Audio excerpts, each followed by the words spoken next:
This table shows the general equations and traditional chemical notations for the various hydration reactions.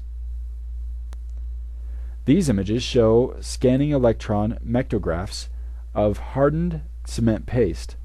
The plate-like material is made from crystallized calcium hydroxide. The remainder is primarily calcium silicate hydrate, CSH, with some astringent needles showing in the image on the right.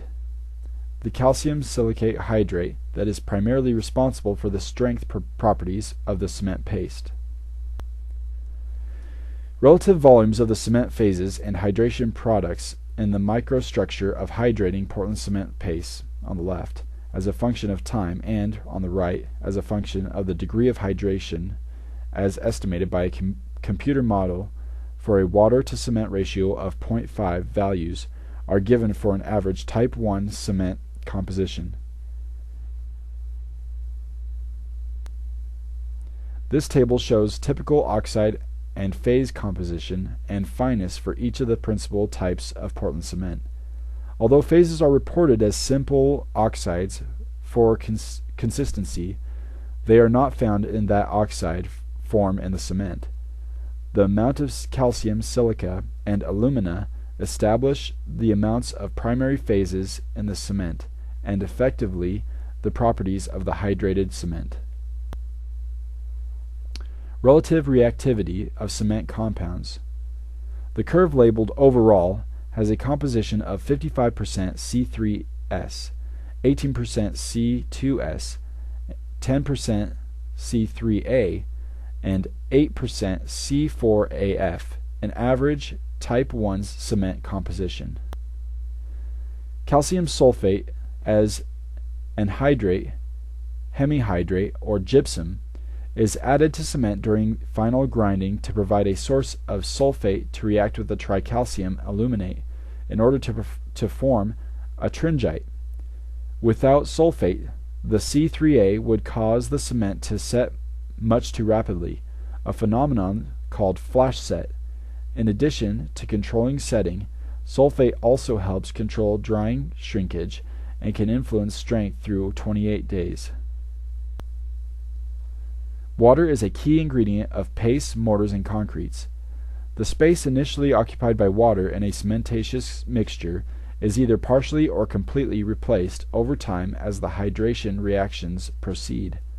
The image shows cement paste cylinders of equal mass and equal cement content, but mixed with different water to cement ratios, after all water has evaporated from the cylinders. Non-evaporable water contents calculated for the major phases of Portland cement are shown in this table. For a typical type 1 cement, these values result in a calculated non-evaporable water to cement ratio of between 0.22 and 2.5. Specifications for cement place limits on both its physical properties and often its chemical composition. An understanding of the significance of some of the physical properties is helpful in interpreting results of cement tests. The strength development characteristics of cement are determined by measuring the compressive strength of 50 mm 2-inch mortar cubes tested in accordance with ASTM C109. This table shows the minimum compressive strength requirements as given in the various ASTM and AASHTO standards. These requirements are typically exceeded comfortably. In general, cement strengths cannot be used to predict concrete strengths with any degree of accuracy. This graph shows the relative strength development of Portland cement mortar cubes as a percentage of 28-day strength. These charts show mean values of ASTM C109 mortar cube strengths from a 2004 survey, range of reported values indicated by shaded areas, and mean values by the dashed lines. The setting properties of hydraulic cement are measured to ensure that the cement is hydrating normally. The term initial set refers to the time that elapses from the moment water is added until the paste ceases to be fluid and plastic. The term final set refers to the time required for the paste to acquire a certain degree of hardness. The graph shows the time of set for Portland cement. False set is evidenced by a significant loss of plasticity shortly after mixing, without the evolution of much heat. This stiffening is caused by a rapid crystallization of interlocking needle-like secondary gypsum. Additionally, mixing without added water breaks up these crystals to restore workability. Flash set is evidenced by a rapid early loss of workability, usually accompanied by the evolution of considerable heat. This is caused by the hydration of tricalcium aluminate without sufficient amounts and proper types of sulfate. Flash set cannot be dispelled, and the plasticity cannot be regained without continued mixing with the addition of water. Portland cement consists of individual angular particles with a range of sizes. Approximately 95% of the cement particles are smaller than 45 microns, with the average particle around 15 microns. The graph on the right illustrates a typical particle size distribution for a Type 1 or Type 2 cement. Cement fineness is usually measured by the Blaine air permeability test that indirectly measures the surface area of the cement particles per unit mass. The Wagner turbidimeter test at the left, the 45 micrometer SAVE on the right, and the electronic particle size analyzer on the bottom can also be used to determine values for fineness, although the results are not equivalent among different test methods. Soundness refers to the ability of a hardened paste to retain its volume after setting. In the soundness test, 25 millimeter square bars are exposed to high temperature and pressure and the autoclave to determine the volume stability of the cement paste in accordance with the ASTM C151. Consistency refers to the relative mobility of a freshly mixed cement paste or mortar, or to its ability to flow. During cement testing, pastes are mixed to normal consistency as defined by a penetration of 10 plus or minus 1 millimeter of the Vicate plunger. Consistency tests for mortar using the flow table in accordance with ASTM C230. The mortar is placed in a small brass mold centered in the table on the inset. For skin safety, the technician wears protective gloves while handling the mortar. After the mold is removed, the table undergoes a succession of drops.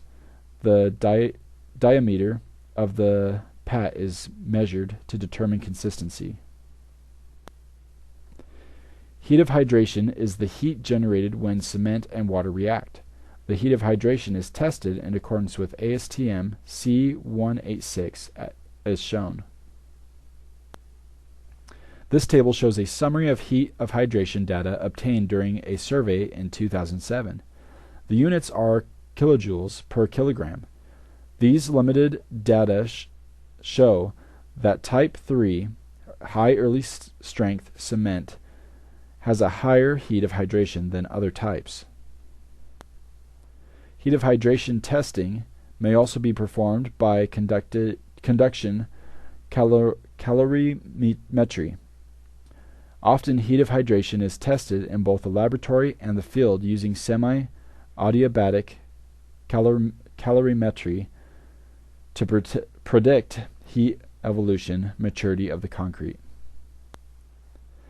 This graph shows heat evolution as a function of time for cement paste. Stage 1 is heat of wetting or initial hydrolysis. Stage 2 is a dormant period related to initial set. Stage 3 is an accelerated reaction of the hydration products that determine rate of hardening and final set. Stage 4 decelerates formation of hydration products and determines the rate of early strength gain.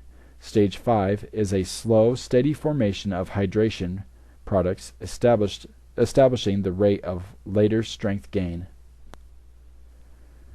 Loss on ignition of Portland cement is determined by heating a cement sample of known weight up to a temperature between 900 and 1000 degrees Celsius until a constant weight is obtained. The weight loss of the sample is then determined. Density of cement can be determined by, from the left, using a Le Chatelier flask and kerosene, or by, on the right, using a helium pycnometer. The bulk density of cement is defined as the mass of cement particles plus air between particles per unit volume. Both beakers in this picture contain 500 grams of cement. The beaker on the left has a lower bulk density and the beaker on the right has a higher bulk density. The increase in bulk density was achieved through slight vibration. Thermogravimetric analysis, TGA, is a technique that measures the mass, or weight, of a sample as it is being heated or cooled at a controlled rate. In differential scanning, calorimetry, DSC, the heat absorbed or released is measured directly as a function of temperature or time and compared to a reference. Like DTA, DSC can be used to determine what phases are present at different stages of hydration. The chart shows a differential scanning calorimetry thermogram of a Portland cement paste after A, 15 minutes, and B, 24 hours of hydration. C equals calcium hydroxide, E equals attringite, G equals gypsum, and S syngenite. Computer technology now allows simulation of cement hydration, microstructure development, and physical properties.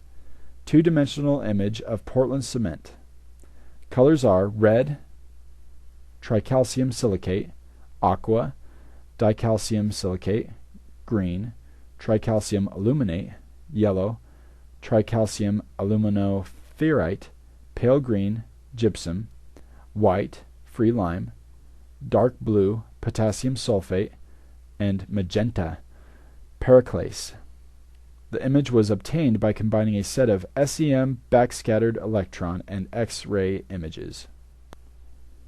Around 100 million metric tons of cement are shipped per year throughout the United States.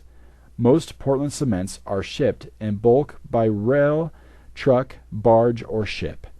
Bulk cement is measured by the metric ton or short ton. A small amount of cement is shipped in bags, primarily for masonry applications and for small projects. Cement is a moisture-sensitive material. While dry, it will retain its quality indefinitely. When stored outdoors, bags should be placed on pallets and covered with a waterproof cover. When cement clinker is pulverized in the grinding mill during cement manufacture, the friction of the particle grinding mechanism generates heat. This heat dissipates slowly while the cement is in storage. During the summer months when demand is high, cement may still be hot when delivered to a ready mixed concrete plant or job site. However, tests have shown that the effect of hot cement on the workability and strength development of concrete is negligible. In summary, this module provided an overview of the manufacture of Portland cement and the role of cement in sustainable development, the different types of hydraulic cement available in the United States, and how to select and specify them was also covered, followed by an in-depth look at the chemistry of Portland cement and the physical properties of Portland cement and the associated tests, including thermal analysis and virtual testing. Please write down any questions you may have in your journals to bring and discuss in our next class.